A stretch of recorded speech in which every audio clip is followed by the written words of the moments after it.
another day. So I'm excited about our guys. We got a lot of work, for us this week, obviously against LSU.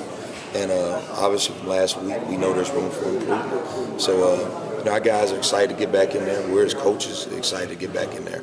And getting back to basics, tackling, being in position to make plays, being able to get to a quarterback, and that's going to be really key.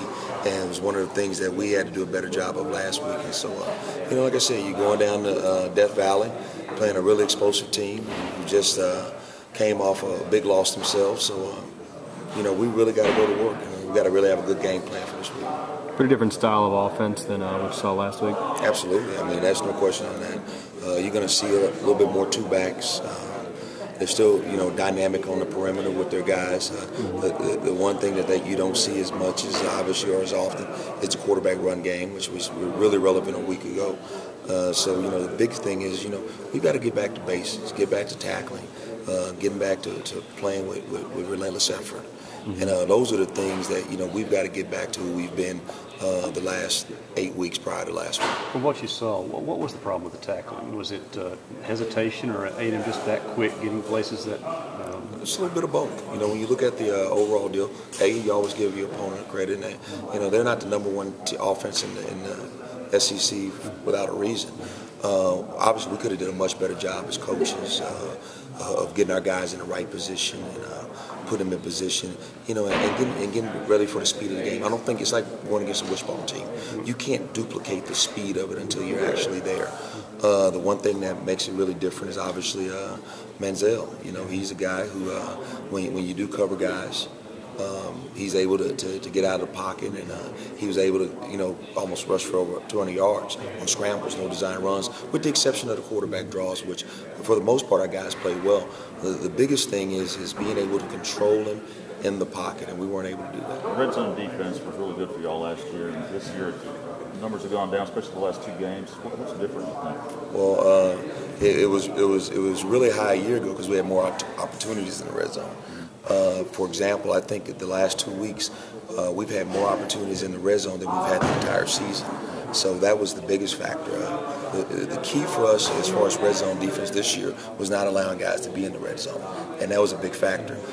Now that we've had opportunities for guys to get in the red zone, we've got to be more efficient, forcing those guys to kick field goals. And when you look at it last week, I think they scored 6 touchdowns, and none of them were thrown in. They ran in, and so and 2 were on third down. Those were the critical points where you've got to really hone in and be great on third down, and then be ready to get guys out in the red zone. And so, I like to go back to the previous weeks where we weren't down there very often. But against teams like that, you're going to have those opportunities, and you have to win in the red zone, and we weren't able to do that. What were the breakdowns on those third down touchdowns, the 37-yard run, I think the 22-yarder?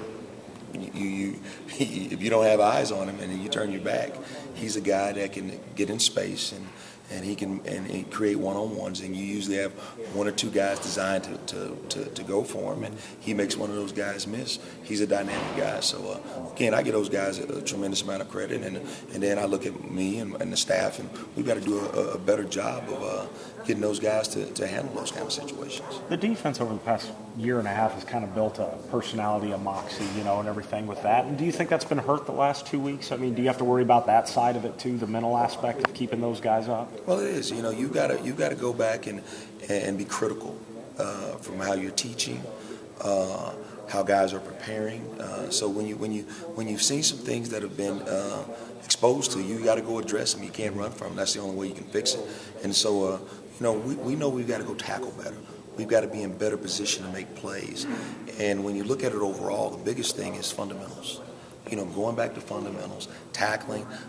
I think we had close to 30 missed tackles, and those are things that are things we have to fix during the week. You can't fix those on game day. And it was guys who have made tackles in the past that were missing them.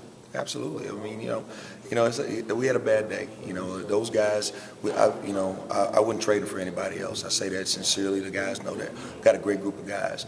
We had a poor day collectively, and it's something you just go back and fix, you know. And we're not playing the little sisters of the poor, you know. These are big time programs, and we've got to go stand and show that we're capable of making plays, and we have in the past. We have empirical data showing that we've done that in the past. So we just got to go back to work. Physical toughness ever been an issue with some of these tackling problems? Absolutely not. Absolutely not. You know, the biggest thing that college football has gone to is you look at Oregon and what they were able to do a week ago, and you look at the people at K-State, Oklahoma State, that are making you play in space and creating mismatches at times. And so, you know, it's really important that you've got the right guys on the field doing the right things. And so that's really key. Are you getting